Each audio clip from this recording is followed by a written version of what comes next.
back to Media Scan. Good news in the defense sector. For the first time ever, India's defense production has gone to its highest number ever since independence. In the year 23-24, India's defense production, as announced by the Raksha Mantri, has touched almost 1,26,900 crore rupees. This information, this news break, which came at the fag end of the week, is sure to boost the morale of our policymakers, our strategists, and certainly the defense forces. But meanwhile, viewers, all through the week, the churning over the Agniveers, the Agnipath scheme, the biggest reform in India's defense so far, was being debated across media platforms. War veterans, defense analysts, experts gave their opinions about how to make the scheme more effective, more useful and feasible. But at the same time, some misleading information, lies and a kind of fear, the scaremongering inside Parliament and outside also contributed in vitiating the atmosphere. So, where do we go from here on the Agniveer scheme? Is this churning only limited to the media, or is there more to it? And is politics being played with this scheme as an excuse to put the government on the map? These are few of the questions we are going to take down in this debate on Media Scan this weekend. And to tell us more about them, we have a distinguished panel of experts with me. I have here with me Colonel Amit Kumar. Namaskar ji. Also with us, General Sanjay Kulkarni, well-known infantryman, the hero of Siachen. And to tell us more about what's going on in the media on this very, very sensitive issue, I have here with me Neeraj Rajput, a defense reporter, well-known journalist, and who has been tracking the issue for a very long time. Neeraj, welcome to Media Scan and in the DD studios. Thank you, Smita ji. Thank you, and greetings to all the viewers of DD India. Let me come to Colonel Amit first here. Colonel Amit, you have been listening to the voices across media platforms about what should be done about the Agniveer, about reservations with regard to the future of the scheme, and why some things need to be done to make it more feasible, more effective. But before I come to that larger issue, very quickly, why are we seeing such a huge debate on this question of compensation, including the insurance payout to one particular Agniveer who was killed in action from Punjab, Ajay Kumar, and with all the confusion that was created, including some misleading information, which was clarified by the defense forces immediately. Now, what has happened, what the controversy which is going on, I just clarified one thing which has happened. And given an example also, why my views are this. My views are on the basis of the statement made by Honorable Defence Minister, who said that 1 crore rupees is given. And I just clarified it is not by the government of India, it is an insurance money. 48 lakhs was the AGIF insurance money. And mind you, 1971 war, before that there was no AGIF also. No banks used to give us an insurance also. So this is one beautiful scheme which was launched in after 1971, war after learning all those things. Now, that day when I made a tweet, my intention was very clear that people should be aware that what they are getting. And the question was equal work and equal salary and the equal rate. I have given an example also. If a 2% citizens of India, they are fighting for the nation, they both are, one is from the old recruitment scheme and the other is from the new recruitment scheme. If they both comes and join the forces with the one motive that I will fight for my nation, and they both died during that war or during that operation, one gets the benefits which is discriminating to the other. That was the point which I made out, and that is the point which is a constructive point. Let me finish, ma'am. Let me finish, ma'am. Yes. Otherwise, that was a constructive point, not questioning the government and all. Constructive point means there is a requirement in reformation in the policy itself, because the other chap is a 6-month training and the one is a 4 years of training. So that was the only intention, and what is the fact with respect to the payments given to the Agniveer, which I feel and I am against of it. That was the one thing. This is what Fine. I'll just come to Neeraj Rajput here and try to understand from him what is the buzz among the Agniveers, because he has been tracking them very regularly ever since the first rally was held. Neeraj Rajput, some kind of a confusion is prevailing in the media over this question of compensation from the army and whether the insurance payout forms a part of the benefit to the family or not. This confusion has been created when opposition leader Rahul Gandhi made a statement in parliament as well as on his social media account, and he put up a video of Agniveer who was killed in action, his father's video, and who said that he has not been given compensation. That confusion arose from there. Yes. But after that, when mainstream media approached family of that Agniveer who was killed in action in Punjab, Ajay Kumar Singh, his father clearly said that he has received 98 lakhs rupees, and which includes, yes, you have said, it includes insurance amount also, which has been paid to the family. And beside that, because in Agniveer, who is battle casualty, he is given a certain amount as a compensation from the government, from the army, and that amounts to around 35 to 45 lakhs rupees. And beside that, he gets, the family gets the remaining amount of his tenure. That is, if he has served for 1 year, then that family will get 3 years of his salary as compensation to the family, which I think has been pending due to the police verification, as army has already said. So that confusion came from that.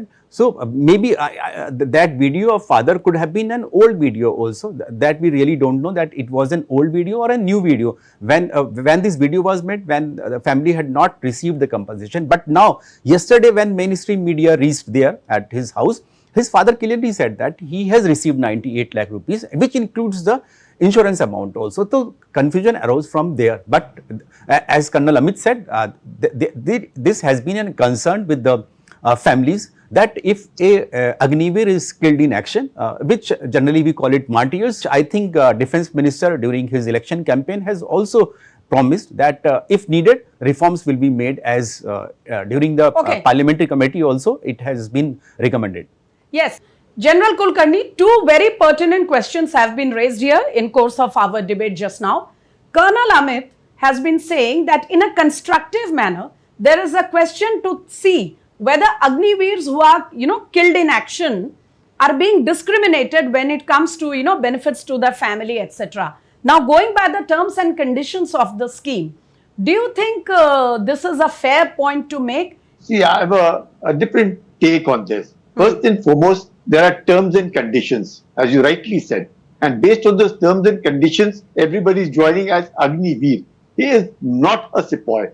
He is there for 4 years, and we pick up the best as sepoy out of it. Presently, 25%. That could be tweaked to make it 50%, depending upon whatever that we saw. Now, as regards when the terms and conditions are there, that's the term. And even in this particular thing that we have, a sepoy, when he's insured for 50 lakhs, he contributes 5,000 rupees per month. In this, it is his non-contributory that the government insures him for 48 lakhs and gives him an ex gratia of 44 lakhs. Now, when we talk of discrimination, it is not discrimination. It's something like you're on a probation, and this probation, or you call yourself by any name, Agniveer, and therefore, I wouldn't like, then it becomes extremely difficult to be able to say, well, if anybody feels so very strongly that everybody on the battlefield gets the same amount, irrespective whether it's an Agniveer or is a sepoy, then the terms of conditions should be like that. That everybody would be treated at par, and that is where it lies. Then again, the problems will come up tomorrow. Like most of them would say, well, I was there a cannon fodder. It is not that anybody was a cannon fodder for this particular thing. It's the terms and conditions which states very clearly that it's a 4-year engagement, and after that 4-year engagement, and it's common, it's across many countries. In US, for instance, you have 4, you could become another 4 reservists. UK, it is only 4, and then you can go in for, if you wish, So you can go for minimum pensionable, or you can go for an extended pensionable, that is full pension of 20 or 22 years, otherwise minimum pensionable of 12 years. So all these countries have this kind of a thing. It appears to me that the whole thing is looking for money. कि पैसा कहाँ पर है? If I die, it is 1 crore. If I become like this, then some comparison may, no. When a sepoy dies, he gets 2.4 crore. And then, let me tell you that we've had so many wars. Till 1981, the pension of a sepoy was 95 rupees. Only 35% of the people till 1976 got pension. It is only after 1976 when 15 years became a color service that everybody got pension. We are aware, General Kulkarni, that 1976 was indeed a milestone, you know, when it comes to pensions and payments to soldiers, etc. But before that, sir, just a very quick clarification, because a lot of it has become very muddied in the media, and since this is media scan, please tell us clearly whether the insurance payout that is given, you know, which became a point of debate in the context of Agniveer Ajay Kumar, should that be seen as a benefit from the government or not? Because people are saying this comes from the bank and the insurance, companies. So why are you counting among the benefits to the family, etc.? See, supposing if I were to die on the road and I'm not an Agniveer, would I get 48 lakhs? I won't get 48 lakhs. It's the government which has insured you. He hasn't insured himself. I insure myself while in service with the Army Group Insurance Fund, for which I contribute 5,000 rupees per month as a sepoy. If I'm an officer, I contribute 10,000 rupees per month. That's the contribution. I am not insured by the government while I'm a sepoy and beyond. It's only an Agniveer, which is called a non-contributory. That means he is not contributing for his insurance. The government is contributing for his insurance of 48 lakh. So yes, to say that the insurance company payment how will the insurance company pay? Somebody has to pay to that insurance company on behalf of that boy. Who else will pay? The boy is not paying for the insurance company. Who is paying for the insurance company? I can see who is paying? I can see Colonel Amit raising his hand, and I'm coming to you, Colonel, quickly. Two things here. If you want to add anything to this question, but more importantly, we like to come, to how do you see the politics on the issue? I'm not talking of veterans or, experts on defense, but don't you think with too many political parties joining, jumping into the issue, a kind of an ill-informed or half-informed, half-baked information is actually, vitiating the atmosphere over the Agniveer scheme, whether going into reforms or other issues. And this can be a very dangerous trend for the country, because it is not some party politics we are talking about, but we are talking about soldiers who are, responsible for the security of the nation. Colonel Amit. Asmita ji, I must tell you at the very outset, most people who are talking General Kulkarni, I'll come back to you, sir, if I can have Colonel Amit on this quickly. Ma'am, I was thinking the question has been given to General Saab. Sir, I respectfully disagree some few of your comments, sir, and please pardon me, sir, as a junior, sir. And I hope, sir, our aim is same, that we both are for the nation. Though your views and my views little bit, differ. Sir, firstly, the AGIF, what you said, sir, is not government. It's a company. It's something like a thing which has been made by us, by the serving personnel. One thing should be clear. We should be clear on that part. Like money is in the LIC or any of these instrumentalities. We also have this AGIF. Now, sir, you said terms and conditions of the services. Sir, terms and conditions of the services, that is what we want, that it should be reformed. Why? We can't say that, look, you will fight here, you will go for an operation along with the person who is already from the old scheme with this amount of training. Are we justifying ourselves? Are we not, doing injustice to the youths who have come to us for 4 years? If we are taking that amount of task and risk, and these soldiers, these Agniveers are going and taking that amount of risk and going for operations and getting died or getting killed in that operation, then are they not supposed to be getting the same benefit? That was the one question of equal work and equal pay. It is there everywhere. We have to only you just have to implement in this. Okay, Colonel Amit, I'll make it more specific. 1 second. I'll make it more specific for you. What are the kinds of, tweaking or change in the current scheme that you would like to suggest to make Ma'am, it better? Thank you so much. Thank you so much, ma'am, for giving. First thing, ma'am, there should be permanency in the job. When a person is being trained by the armed forces and he goes back out, he should get absorbed either in Central Police Organization or any other organization of the public servant. You know, ma'am, we are giving a trained soldier to you. You don't have to train more. And then thereafter he can, do whatever he can. He will get something, some stand after coming from the army. You can't leave the 25, take a 25%, 75% of the road. Second General part is the Kulkarni, benefit, ma'am, quickly. but that is very important. Okay, please make your point quickly. That is the benefit, but the second part is the benefit. Once you just implement, if you want to do it, first is that you give a permanent observation, so that, because we are selecting you, and mind you that previous recruitment policies also, there is no compromise in the recruitment. The civil soldiers and Agniveers are being recruited in the same manner. So therefore, once you recruit, give them that job, permanency in the job. Secondly, benefits of the death and these benefits of the pension. How many people die for the country? How many? It's peanuts if you see that, if you are giving that much amount. So you just make some certain reformation in these. If a person dies like this, he will get this. And pension should also be given to their family. Point taken, Colonel Amit. Let me bring in the others. General Kulkarni, you were also mentioning that perhaps, the number of people, the retention percentage can be increased in this case. Say we have 25% of them retained in the army. It can be, raised up to 50%. But other than that, this issue of, complete absorption in other services, we know that the CAPFs have all, kept a certain quota for these Agniveers, and certain state police and as also some central government departments have also, said they will give preference to the Agniveers. But this question of 100% absorption, sir, do you think it is feasible? And what do you think more, or what else can be done in this regard? See, first and foremost, are we looking at rehabilitation?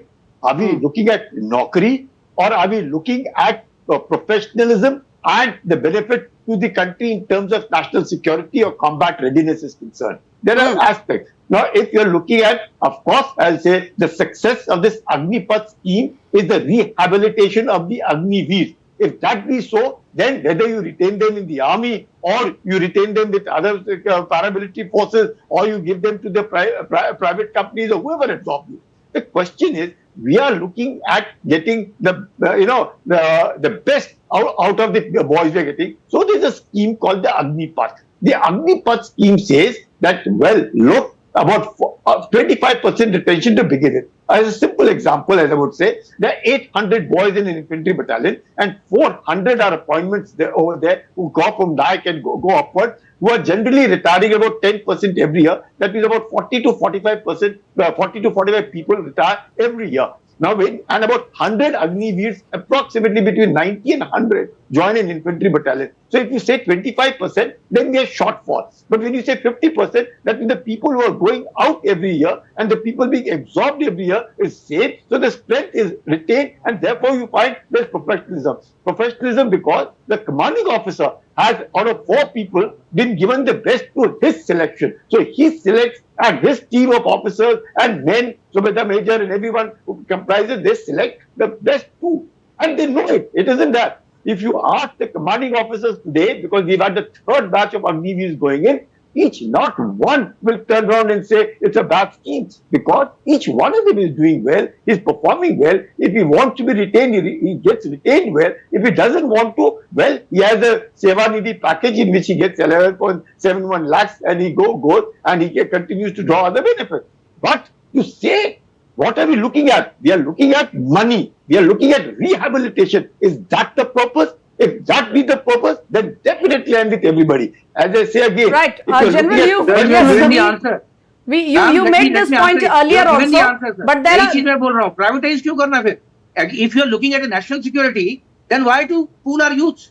Neeraj Rajput, just now General Kulkarni was saying that none of the 3 batches of Agniveers would say that the scheme is really bad, and there may be certain issues which can be improved upon. You have been following these Agniveers. You went to several of the rallies during recruitment.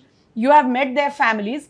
Do you think, since this is Media Scan and you are a very senior journalist on the defense beat, I want to know from you, do you think the discourse in the media over Agniveer is also a reason that the issue has become so hotly debated? Neeraj. Certainly, Smitaji, when this scheme was launched in June 22, then there was some riots in some places we had seen in Bihar particularly. But after that, the youths, because I have also covered Agniveer rallies, many Agniveer rallies I have covered, in which both male and female, that is girls and boys, both had participated, and I had interacted with them, and they very well know pros and cons of this scheme very well.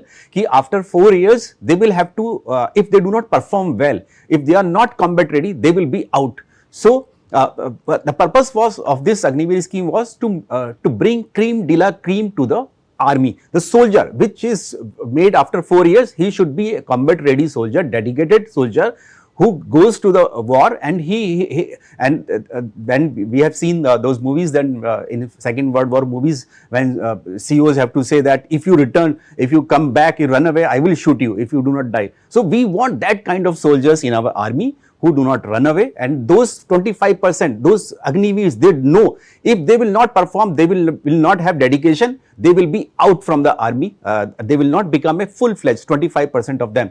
So they know very well, and that is why they are working very hard. And we can see, when we go out in rural areas, we even then now what also do you we think see. happened? If such was the case, what do you think happened that it became such a huge issue during elections, as also now when elections are also over, there are no, I mean, except Haryana, there are not too many elections in the pipeline quickly. And then, all this back and forth in parliament despite repeated clarifications. What do you think actually happened?